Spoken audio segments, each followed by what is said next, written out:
All right, hello. My name is Peter Ney. Actually, let me set something real quick. Get my timer. All right, hello. My name is Peter Ney, and I'm a PhD student in the Computer Security and Privacy Research Lab at UW. And today I'm going to talk about our work on understanding the computer security risks in DNA synthesis, sequencing, and processing. And this project was done in collaboration with two members of the security lab, Karl Koscher and Kohno, as well as two synthetic biologists, Organick and Ceze. And they work in the Molecular Information Systems lab. So this talk is broken up into three phases. In the first part, I'm going to discuss whether it's theoretically possible to create physical DNA strands that contain malicious code and what challenges an attacker might face in trying to do so. Then I'll describe our findings on the security of common open source DNA processing programs. And then I'll end with a discussion of an interesting side channel in DNA sequencing and its relevance for computer security. So DNA is the main carrier of genetic information. And so it's very common for biologists to want to sequence DNA samples so they can understand their biological meaning. And sequencing is just the process of trying to determine the underlying order of DNA nucleotides in a DNA molecule.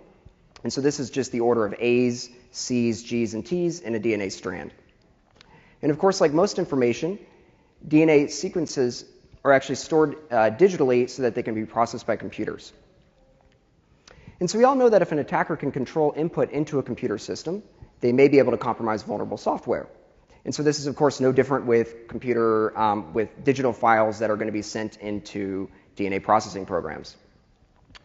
But what's interesting is that since digital sequencing data actually originates by sequencing physical DNA molecules, we wondered whether it was actually possible to create physical DNA strands such that when they're sequenced, create malware. And so it's not clear whether this is possible because there are a lot of biochemical constraints in the types of DNA strands that you can actually physically manufacture from scratch. And there's a lot of noise and randomness that's created by the DNA sequencing process.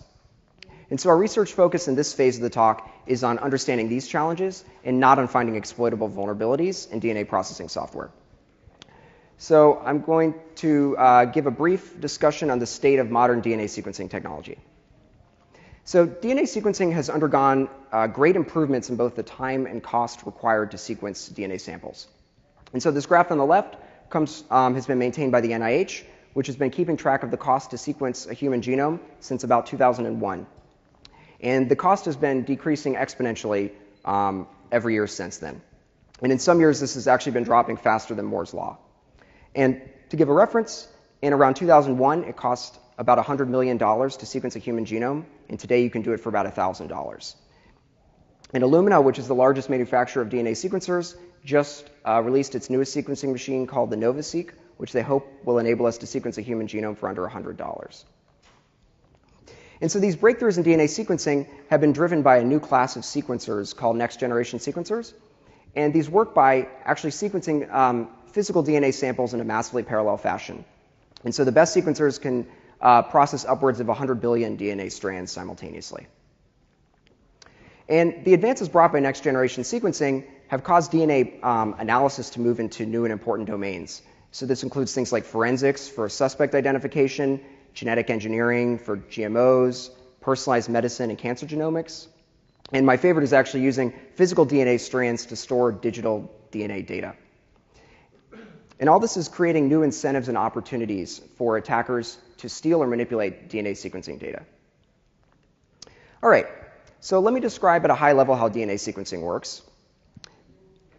And what I'm showing here is the sequencing process that's used by Illumina called sequencing by synthesis, and this accounts for about 90% of all sequencing data. So this is by far the most popular method.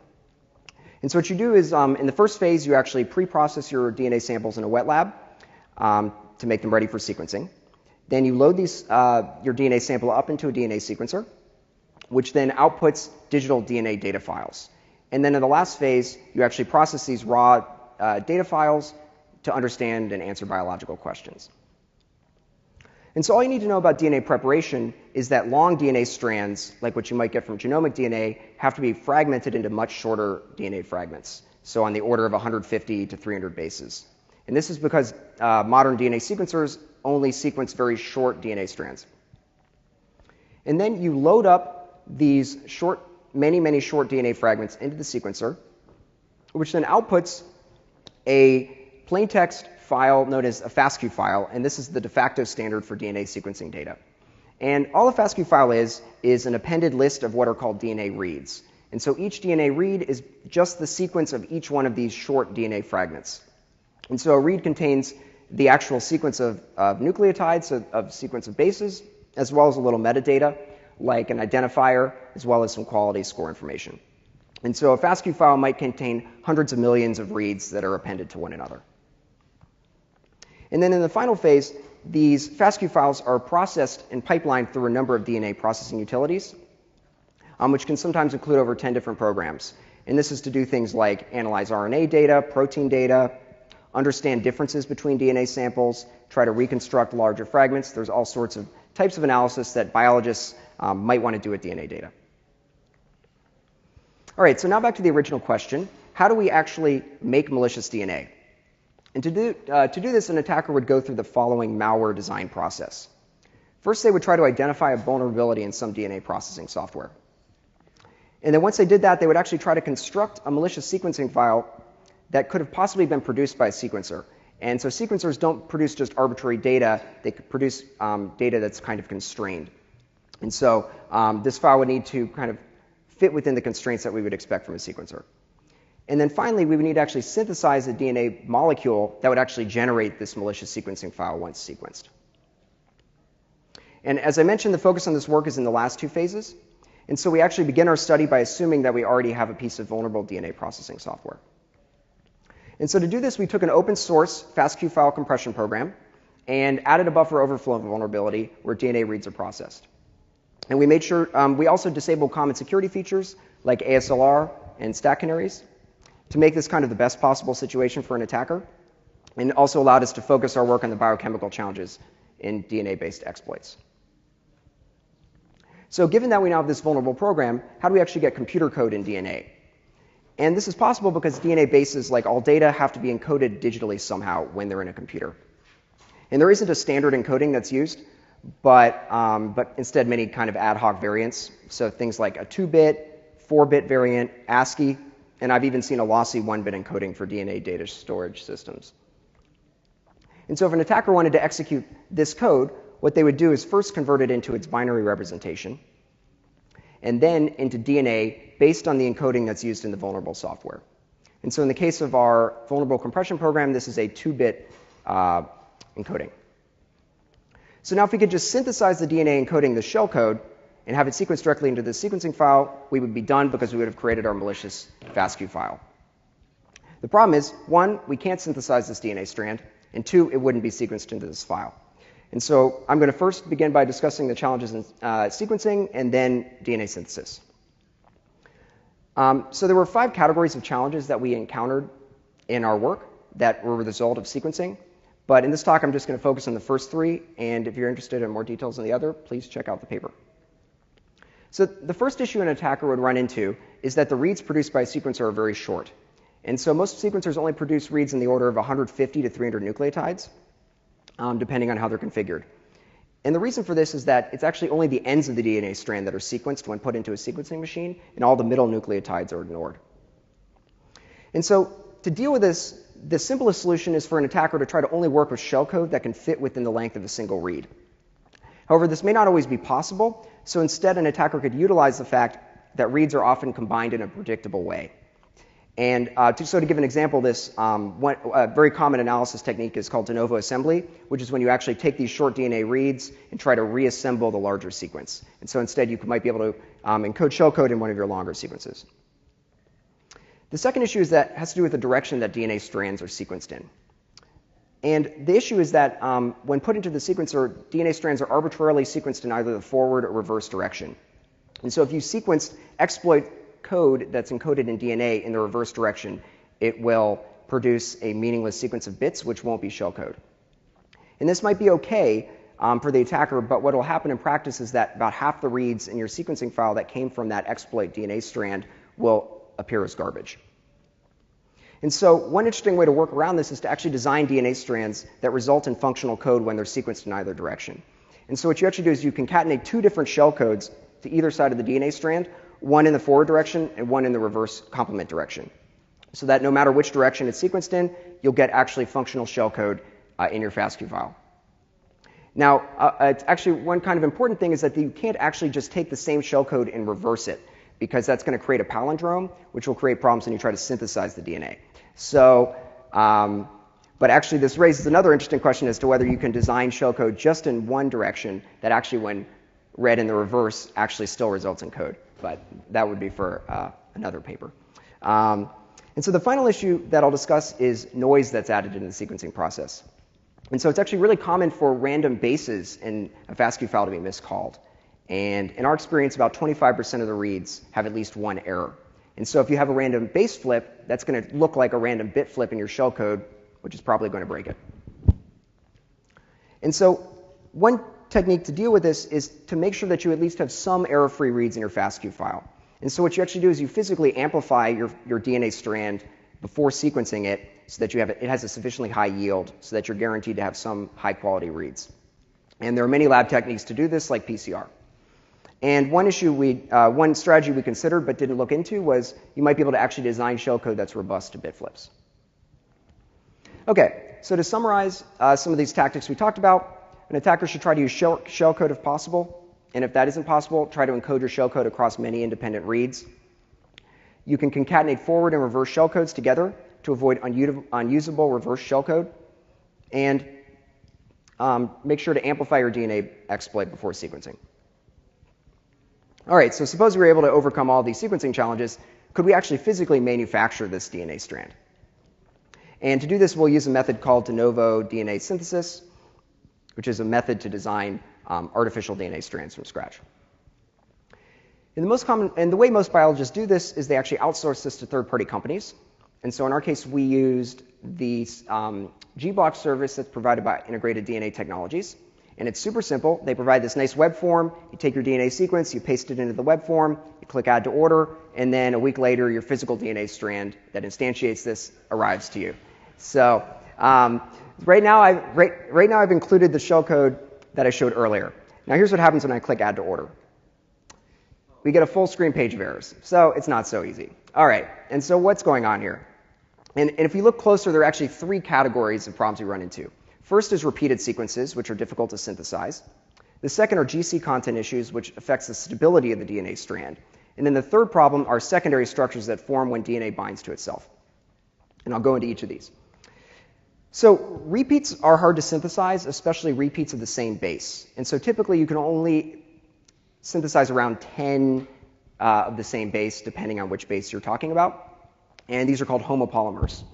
And the issue is that you actually have lots of natural repeats in shell code if you look at it. So things like addresses have long sequences of the same bit, which will translate into long sequences of the same nucleotide.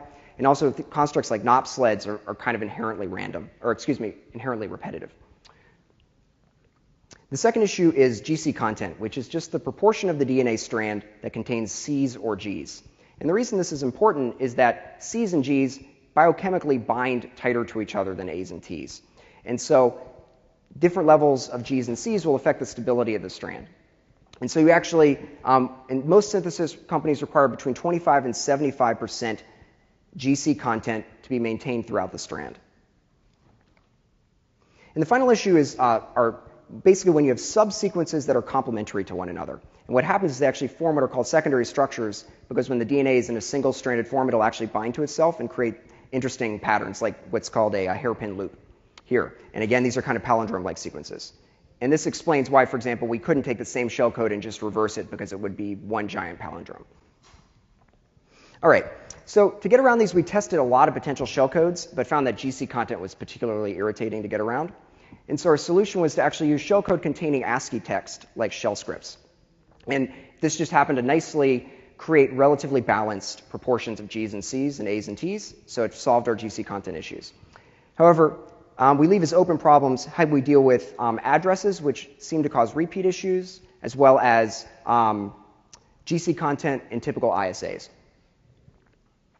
And so the final functioning exploit was 160 bases long, 76 bases long, and it leveraged the fact that there's a way to actually redirect standard in and standard out of bash to a TCP socket. And this was combined with a return to libc attack calling system. And the first time we created this, we actually had to change the port because we still had GC content problems. So even this was still a little tricky to get it to work. And here's what our exploit looked like when it arrived from IDT. So it's kind of fun. And OK, so to kind of summarize this phase of our work, the goal was to better understand what challenges exist when trying to create malware in DNA. And so in the end, what we did was we designed shellcode that, when encoded into DNA, that was physically synthesized and sequenced, resulted in a malicious FASTQ file that, when processed by our purposely vulnerable utility, gave an attacker remote code execution. All right, so now that I've described our proof of concept, I want to dig into the security of actual DNA processing programs briefly. So to do this, we started with 13 open source C and C++ programs that are commonly used bioinformatics tools. And to make sure that they were actually used by real biologists and weren't just randomly picked, they had to be part of a popular bioinformatics workflow system or had been used in a major bioinformatics effort. And the one exception is we actually did analyze the compression program that I had discussed earlier. And we also wanted to make sure that these came from a diverse set of categories. So we included 7 different analysis types. And so what we wanted to do was look for kind of simple metrics that might indicate that there's poor security hygiene in these programs. And so what we did was we compared this set of DNA processing programs to a baseline of control programs. And we didn't find that they actually used a similar amount of static buffers, so we thought that might be an interesting thing to look at. But actually, there was an order of magnitude more usage of insecure function calls like strcpy, strcat, functions that we know don't do balance checking and have been the source of computer security problems in the past. And we think that this might be a sign that these programs have not received significant adversarial pressure. And we also wanted to look a little deeper, and so what we did was actually tried to look for real buffer overflow vulnerabilities in the software. And we were pretty quickly able to find 3 buffer overflow vulnerabilities in 3 different programs. And these are just showing the vulnerable code snippets from these programs. And I think the first one's especially interesting because it shows how bad assumptions in these analysis programs might cause problems in the future. So in this case, the authors assume that, oh, DNA sequencing reads won't get longer than 2,000 bases, and that's fine, but, except if you actually provide a malicious file with more than 2,000 bases, you'll actually overflow this buffer. Now, in fact, in reality today, modern Illumina sequencers do not produce reads of 2,000 bases. However, there are actually a new class of sequencers pioneered by Oxford Nanopore Technologies that can now sequence tens of thousands of bases into a single read. And so these kinds of assumptions are going to create problems as the technology is rapidly changing.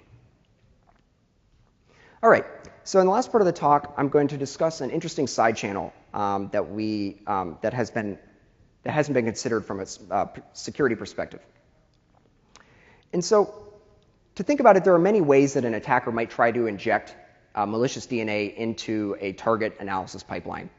They could do things like send physical DNA samples to an outsourced sequencing facility where it would be sequenced and processed, or maybe contaminating biological samples with malicious DNA that an attacker knows will subsequently be sequenced.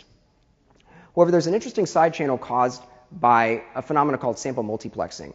And so what this is the idea is that to achieve greater throughput and cost reductions, it's actually very common now to sequence multiple independent DNA samples simultaneously, and sometimes upwards of 100 different, say, human genome samples. And the way this works is that the strands in each of the samples are pre-processed so that each DNA strand in that sample is appended with a short DNA barcode that's, say, 6 to 8 bases long. And then what this allows you to do, and this barcode differs between each sample. And so what you do is you give a different barcode for each sample, mix it all up, sequence them simultaneously, and then using the sequence of the barcode, you can actually demultiplex them into their respective FASTQ files. However, the issue is that due to errors in sequencing, there's actually a little bit of data leakage between these samples. And so you actually get different DNA reads appearing between different samples. And this has been found to be between 0.1 and 0.2%. And now this phenomenon has been known for a couple years in the DNA sequencing community, But they've only considered it from the aspect of adding noise to samples and not from a security perspective. And we think that there might be interesting ways that an adversary could use this kind of data leakage. And so there are two classes of attacks we propose. In the first attack, or actually in both cases, what an attacker will do is they will try to sequence their malicious sample concurrently alongside of a victim sample.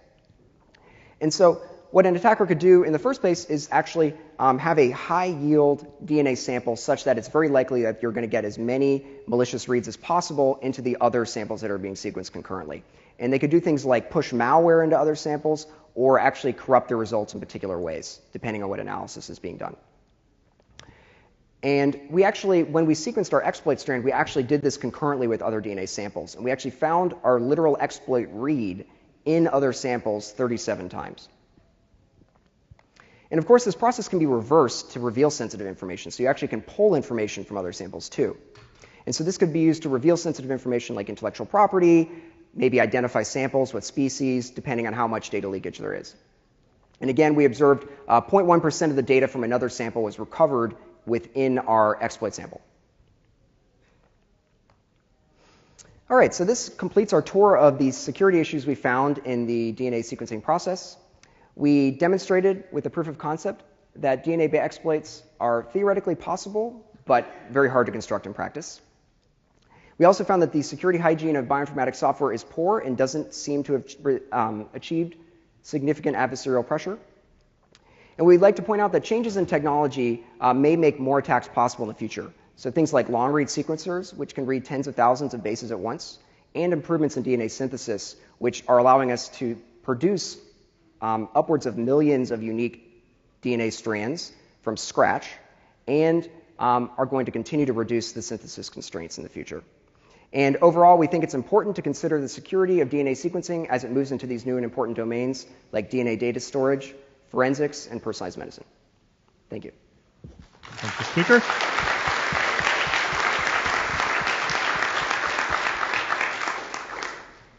As usual, come up to the mic if you have questions. I'll start. Which of the grad students in the group is going to be the first to have this malicious sequence CRISPR'd into their own DNA? Oh, it's already been done. I've already got it by now. That'll be a ways off. I mean, technically, you could put it in an embryo today, probably, but I don't think that that's likely. Phew. Questions from the audience? Do you want to be the first? All right. Got some questions. Kind of a micro question.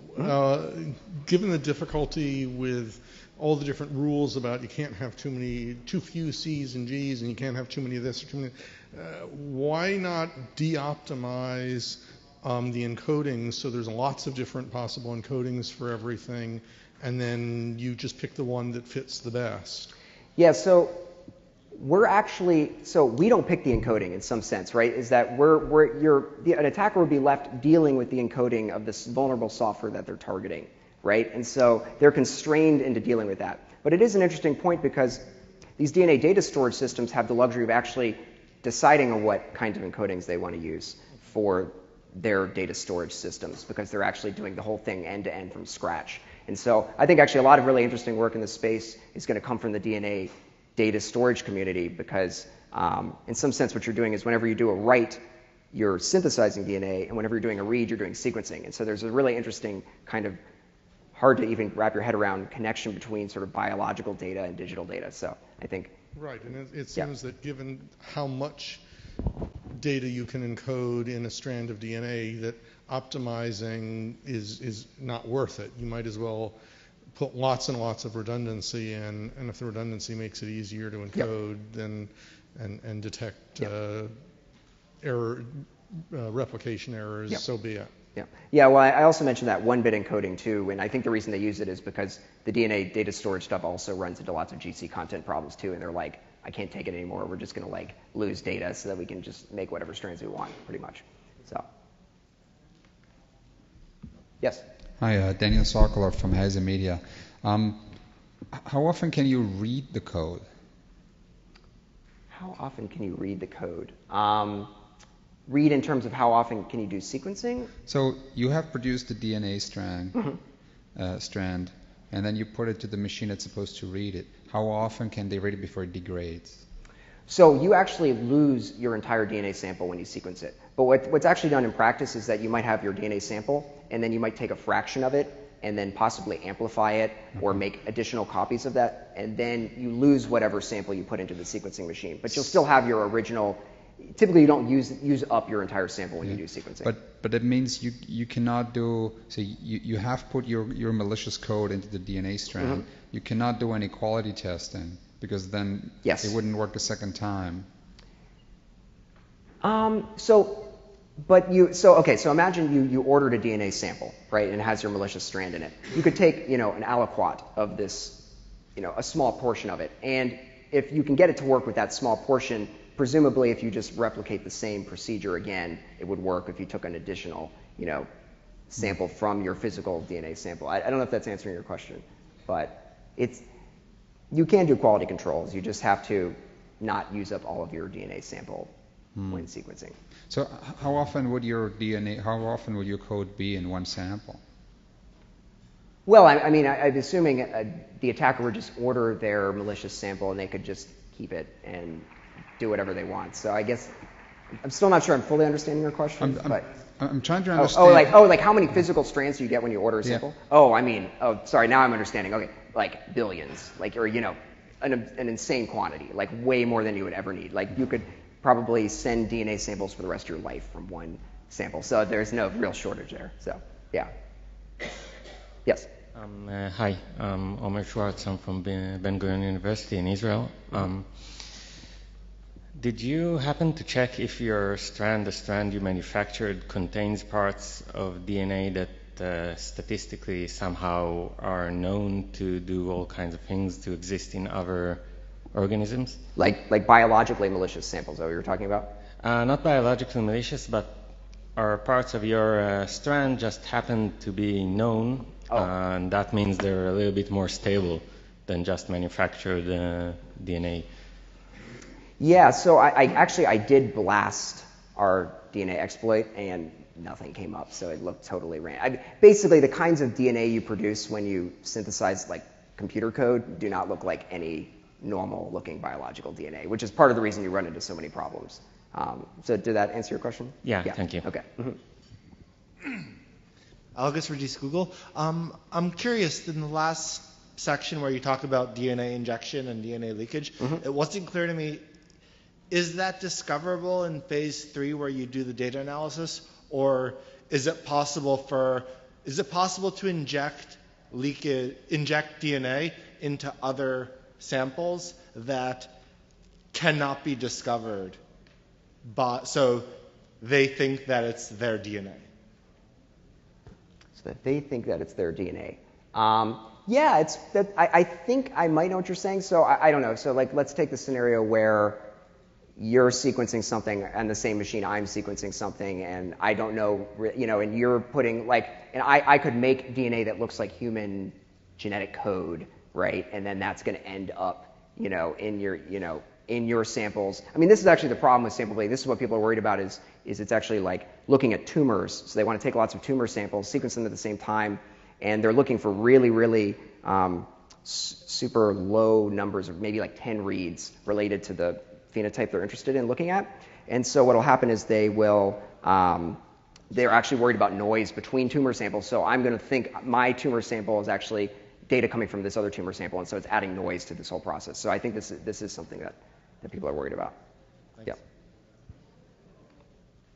Okay, let's thank the speaker again.